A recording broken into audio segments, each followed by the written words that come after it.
We had an enormous economic recovery, but the minds of people had been so scarred, the memories.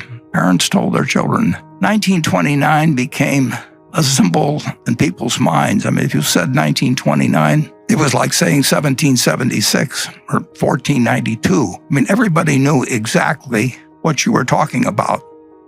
In 1929, my dad, who was 26 years of age then, was employed as a securities salesman by a local small bank. He sold stocks and bonds, but he mostly sold stocks. And when stocks fall 48%, and you were selling them to people a few months ago, you really don't feel like going out and facing those same people. So I think my dad probably elected to do, as they say now, shelter in place, which means stay at home. And there really wasn't that much in our house. We just had a small yard. It was wintertime anyway. My dad wouldn't have been puttering around the yard anyway. And there really wasn't, the television wasn't there. And he and my mother got along very well. So under those conditions, I was born about 9 months later. So I didn't notice at the time that the market was closed. But the stock market had actually recovered over 20% during that 9.5 month period or thereabouts. People did not think in the fall of 1930, they did not think they were in a Great Depression. They thought it was a recession, very much like had occurred at least a dozen times, although not always when stock markets were important at the time. And this did not look like it was something dramatically out of the ordinary. Actually, for about 10 days after my birth, the stock market actually managed to go up all of 1 or 2% there in those 10 days.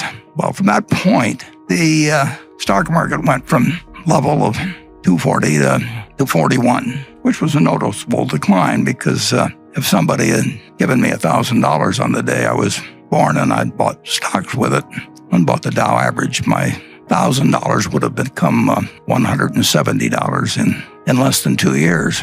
That is something that none of us ever experienced. That we may have had it with one stock occasionally, but in terms of having a broad range of America marked down 83% in 2 years and marked down 89% of the peak was in September 3rd, 1929, was extraordinary. And in that intervening period, less than 1 year after I was born, just slightly less than 1 year, my dad went to the bank where he worked and had his account. And of course, the bank had a sign on it closed. And so he had no job. He had 2 kids at that point.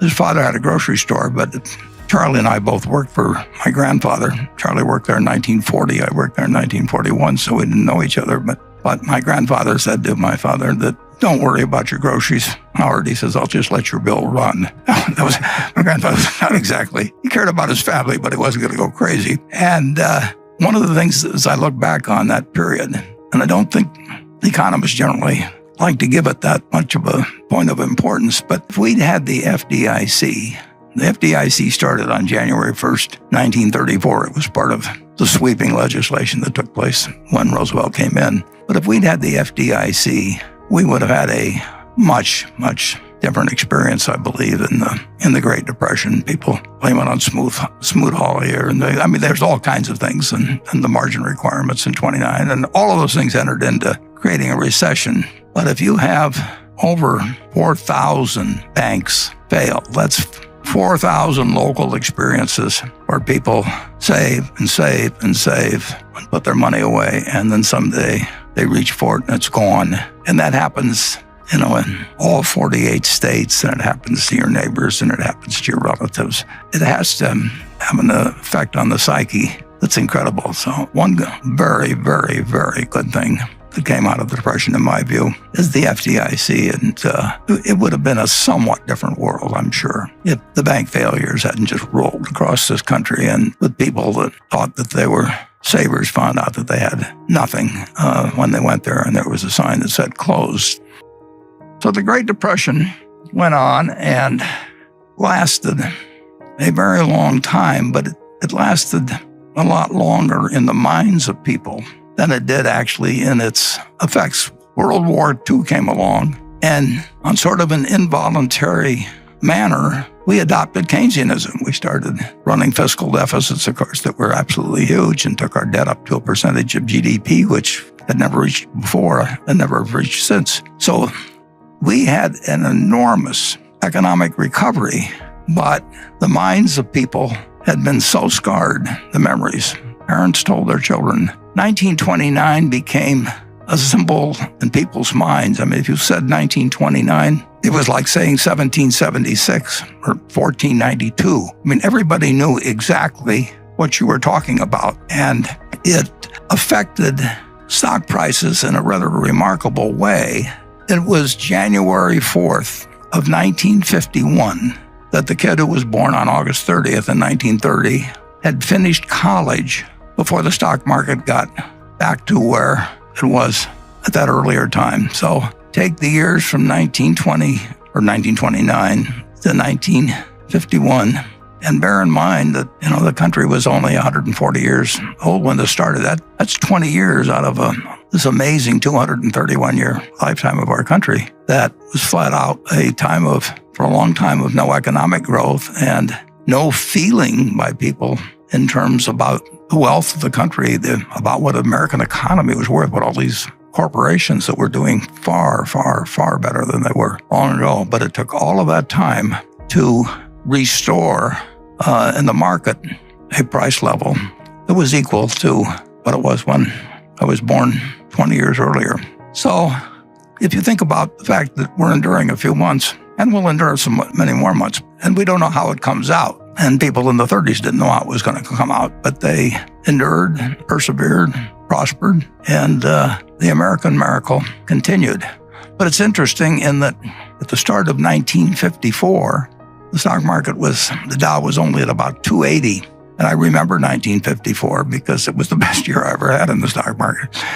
The Dow went from 280 or thereabouts at the start of the year to a little over 400 at the end of the year. And as soon as when it crossed 381, that famous figure from 1929, when it went to 400, everybody wondered, is this 1929 all over again?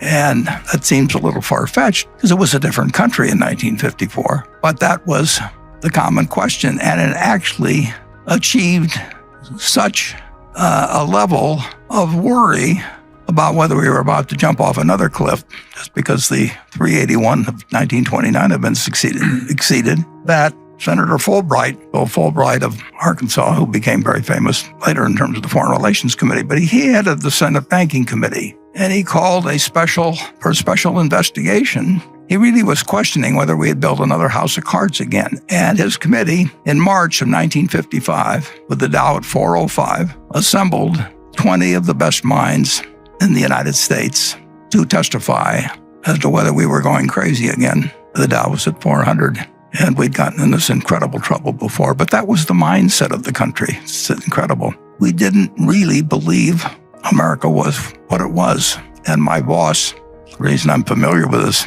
was that I was working in New York for one of the 20 people that was called down to testify. And I remember, because Ben Graham was one of the 3 smartest people I've met in my life. And when he testified, the Dow at 404, he had one line in there right toward the start in his written testimony. And he said, the stock market is high, looks high, it is high, but it's not as high as it looks.